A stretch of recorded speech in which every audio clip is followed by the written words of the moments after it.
Difficult does not mean bad. None of the games I plan on discussing are considered bad. It just means they may not be easy to play.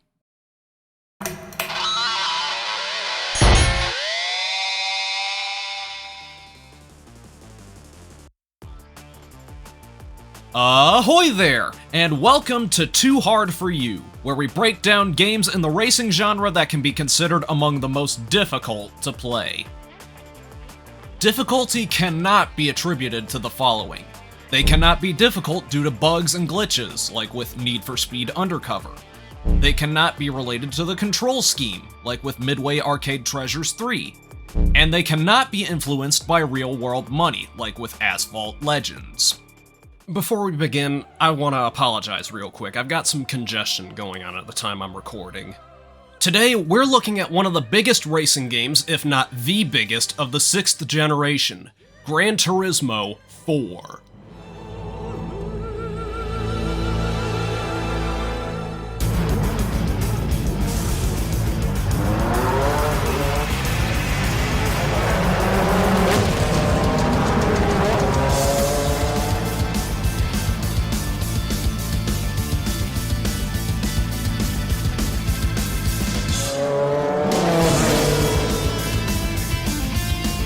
On the PlayStation 2, Polyphony Digital wowed everyone with Gran Turismo 3 A-Spec. It had some of the best-looking digital cars in all of gaming at the time. However, it's regarded as one of the harder games of the generation due to the game's quality over quantity approach. The lack of content made the career mode feel overly repetitive, only compounded by CPU power creep in later races. That didn't stop the masses from snatching it up, though, and it became the best-selling PS2 exclusive game of all time. But Kazunori Yamauchi and Polyphony wanted more. And so, we got more with the launch of Gran Turismo 4 in late 2004 in Japan, and early 2005 everywhere else. GT4 was just as gorgeous as GT3 was, but featured more than triple the content of the prior entry. In fact, it had around 100 cars more than Gran Turismo 2 on the PS1. Yet, in spite of the larger automotive sandbox, GT4 marked a turning point for the series with its renewed focus on realism. It is called the Real Driving Simulator, after all. And that had a huge impact on the accessibility and difficulty of the game. How? Let's find out! Unlike GT3, the driving physics are a major reason why GT4 isn't as easy to pick up and play. While each car feels distinct from one another, they all feel significantly heavier than prior games. GT4 has become one of those sim racers where you can't brake and turn at the same time. Your front end just locks up and you collide with the wall. That's called understeer, baby. The heavy handling is multiplied twofold when using the chase camera.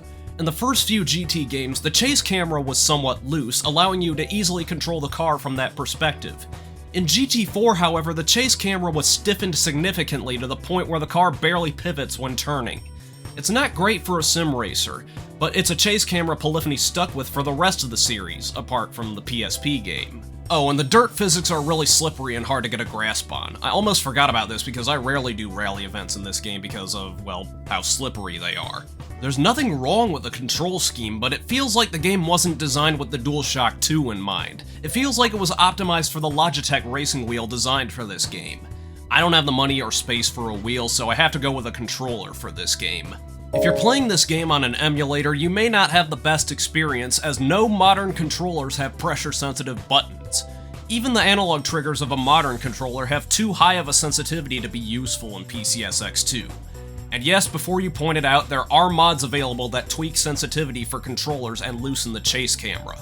Keep in mind I'm talking about the out-of-box experience, the way things will be if you play this game on a PS2. GT4's handling is more realistic to a fault and would carry forward into future games in the series at the cost of pick-up-and-play fun. At least there's a whole world stage of courses to race on. The tracks in GT4 have a little of everything. There's a bunch more world circuits. Laguna Seca returns and is joined by the likes of Suzuka Circuit, the track now known as Sonoma, Fuji Speedway, Tsukuba Circuit, Twin Ring Motegi, Circuit de la Sarthe, and the Nürburgring Nordschleife. The latter two tracks are some of the biggest real-life tracks featured in the game, and you know they play host to some of the toughest endurance races out there. Yeah, I'll get to that later. On the original track front, almost every course from the series past makes its return, including Autumn Ring and High Speed Ring. One of the new additions is El Capitan, set in what appears to be Yosemite National Park with its stunning cliff face view. It's also the second largest original circuit behind Grand Valley. Pit strategy plays a huge role in races on this track. Also new is the Motorland environment, which houses some of the least complex tracks in the game, like the aforementioned test course. City tracks are now in their own category, which is where Special Stage Route 5 is at. Notably missing is Special Stage Route 11, but Clubman Stage Route 5 returns. Seattle, Tokyo, and Monaco return from GT3, but now Rome Circuit is MIA. Several new cities take the place of the two missing tracks, including tracks set in Paris, Seoul, New York, Hong Kong, Amalfi Coast, and Assisi. The latter two, along with George V Paris, are the most claustrophobic courses in the game. Then there are dirt and snow tracks to take advantage of what Gran Turismo calls rallying. Swiss Alps and Tahiti Maze are the only two returning tracks. New dirt tracks include Cathedral Rocks, which is also set in Yosemite National Park alongside El Capitan, and Grand Canyon. Oh man, Grand Canyon, just look at that panorama. Snow tracks make their debut in GT4 with the French track Chamonix and the fictional Ice Arena, not to be confused with Yost Ice Arena in Ann Arbor, Michigan. The snow and ice physics are actually more slippery than the dirt physics. However, this was a missed opportunity to add in ice racing cars since the Opel Tigra ice race car from GT2 isn't here. Another omission is complex string, but that was mainly a track to prove how adept you were at driving. Besides, who needs complex string when you have the Nürburgring? While all these courses are fun to drive on, a good chunk of them will pose a challenge. The hardest courses by far are the Nürburgring, all the new city courses, minus New York and Seoul, and all the snow tracks. And maybe Tsukuba Circuit with a wet track. I don't like repeating myself, but the balance in Gran Turismo games has historically been funky. The early phase of Gran Turismo mode is almost always a slog, and made use of rubber banding to keep things close. But I'm pleased to announce that rubber banding in Gran Turismo mode is gone! No more artificial catch-up. On the flip side, the CPU is way more competent than prior entries. They still have trouble recognizing you on the track from time to time, but they make better efforts at overtaking. Cars like the Shelby Cobra are now a menace in the hands of the AI. Generally speaking, having a faster car will make many races much easier, but there are some cases where the AI cheats and has a car tuned in a way you will never be able to. In those cases, you'll have to drive smarter and not harder. Doubly so when you take more stringent race restrictions into account. Race restrictions are more specific this time around. No more winning a station wagon race with a super silhouette car. Body type, drivetrain, power, length, tire compound, and so on are what keep you from cheesing the game with one supercar. You've got over 700 cars to play with. Experiment with different rides. Though GT4 is harder to pick up, the game becomes almost laughably easy if you learn the game's quirks. Allow me to explain. The typical Gran Turismo routine of buying a cheap car and earning licenses is still there. But because there isn't a content drought, the used car dealers return.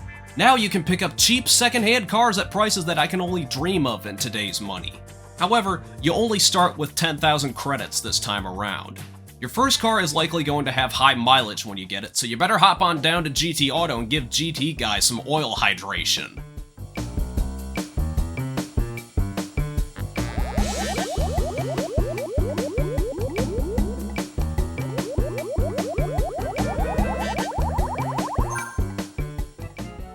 Something I only briefly touched on in the GT3 episode is performance degradation. Car engines slowly lose power over time as they accumulate mileage, and oil changes can temporarily restore some lost power for a certain number of miles, but it can't be fully restored. Anyway, that was just a quick footnote. So you scour the used car dealers and buy something like an older sports car or a shit box. Then you go racing. Depending on the car you pick, the Sunday Cup is ridiculously easy this time around. That said, there are 5 races needed to win it, which could take you about half an hour. Sunday Cup payouts are still slim though, and you earn an Abarth as your prize car. Probably worse than what you used to win Sunday Cup with. and unsurprisingly, the car you bought may not be quick enough for any other race in the beginner league without upgrades. Thankfully, you don't need to repeat Sunday Cup races as often. If you bought the right car, you'd have 3,000 credits plus any leftover cash from buying your first car. You could then spend those credits on small upgrades and then move on to other beginner league races. Or you could try one-make races. Most car dealers have one-make races available, so you could always try one of these for some extra dough. It might be hard to pull off since you'd have an old car with mostly stock parts, but if you believe in your driving skills with the heavy physics and stiff camera, go for it. These one-make races give out prize cards that may or may not be useful. Just don't forget your licenses! License tests return with a fury in GT4, and the tests on offer get progressively harder as you test for higher licenses. Rally license is gone since rallying is now classified in special condition events, but you'll get a few rallying tests thrown into your curriculum. However, you'll be in for the long haul because there are 80 license tests overall. 16 tests per license, if I'm doing the math right. In the middle of each license is a Gymkhana-style activity called a coffee break. These consist of activities like avoiding cones or knocking over cones. They're a diversion to break up the monotony of trying, failing, and retrying tests. However, they're ultimately pointless as it's not required to earn your license. Plus, I don't even drink coffee. Some of these tests get really hard in later licenses, with one being considered the hardest test in the entire game, if not the entire series. Just hearing these 4 syllables alone strike fear into even the most hardened GT veteran. I'm of course talking about IA-15.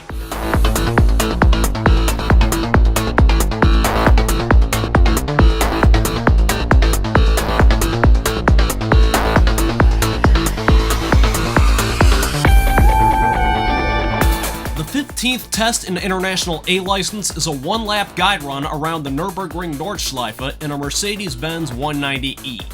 Driving around the green hell is hard enough, but try doing it with no driving assists and an R34 GTR pace car in front of you. There are countless ways to fail this test. Touching grass, hitting the guardrail, going too slow, cutting corners, hitting the pace car, overtaking the pace car, etc., etc. Because the Nordschleife is so massive, having to restart the test from the beginning if you fail gets proportionally worse the further down the track you are. But it's oh so satisfying to finish the lap. Unlike all other GT games up to this point, passing a license with at least bronze gets you a guaranteed prize car. If you get all licenses, you'll have 4 viable starter car options. If you try harder, you'll earn concept cars for all silver and classic cars for all gold. But those are mainly to fill out your car collection. There are so many ways to tackle the early game, but you can basically ignore everything I just said in the past few minutes and do the following. Get all licenses up to International A, use the Nismo 270R as your starter car, go to special condition events, win Capri Rally easy, and unlock the Toyota RSC Rally Raid car. You could use the RSC for other special condition races if you wanted, but you can take things a step further by selling the RSC for over 265,000 credits. And here's another thing. Any race series can be reset after completing it. This means you can clear out the Capri Rally Easy event and win another RSC, then sell it for 265k. Though you'll still burn up at least an hour doing all the licenses, money will become no object every 6 minutes. Then you can break sequence and buy a race car and wipe the floor with everyone. Right? Hold your horses, partner. Polyphony added in a few failsafes in anticipation. The more specific race restrictions this time around encourage you to use different cars as opposed to one almighty car that can trounce everything. One-make races can grant you certain prize cars, but some one-make races are against previously mentioned cheater cars.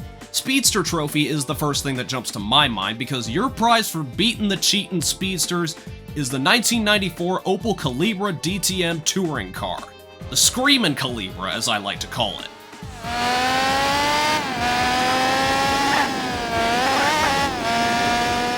The point is, these races are hard but give you worthwhile prize cars.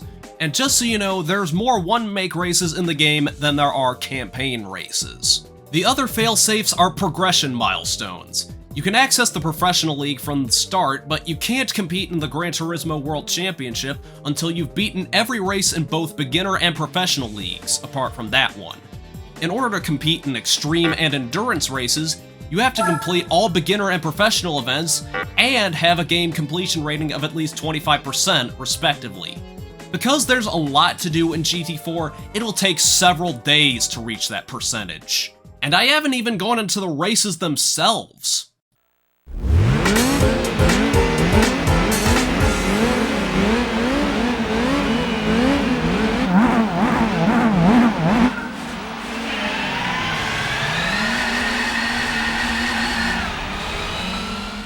Tire wear and fuel consumption are active in all races. This is usually a non-factor in the earlier races due to the lower lap count, but becomes more of a thing in the professional league. By the time you reach the Gran Turismo World Championship, you'll need to be thinking about pit strategy before you start the race, what tires you should use, and when to refuel.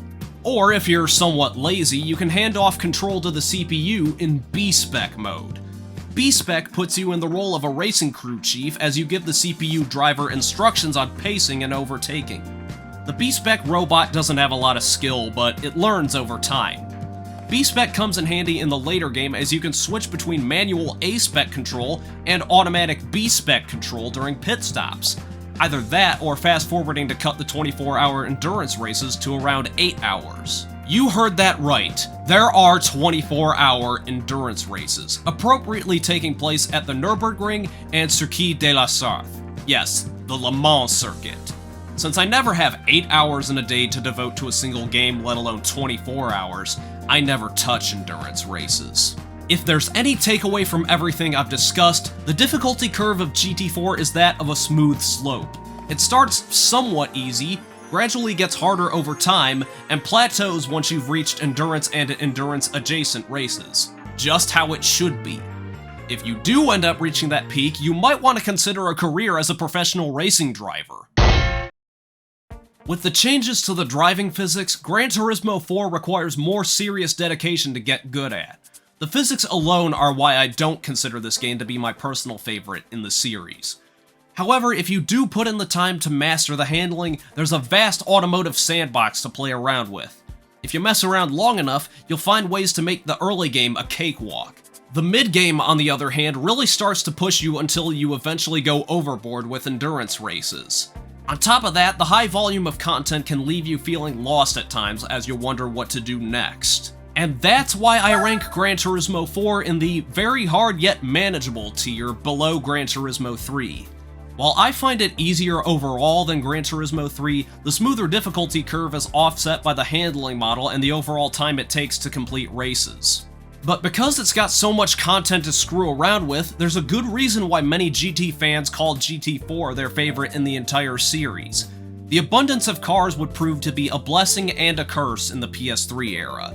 But that's another story. Do you agree or disagree with my thoughts on GT4? And did you ever keep the RSC Rally Raid car instead of selling it? Leave a comment. And no, please do not leave me any comments about the Spec 2 mod.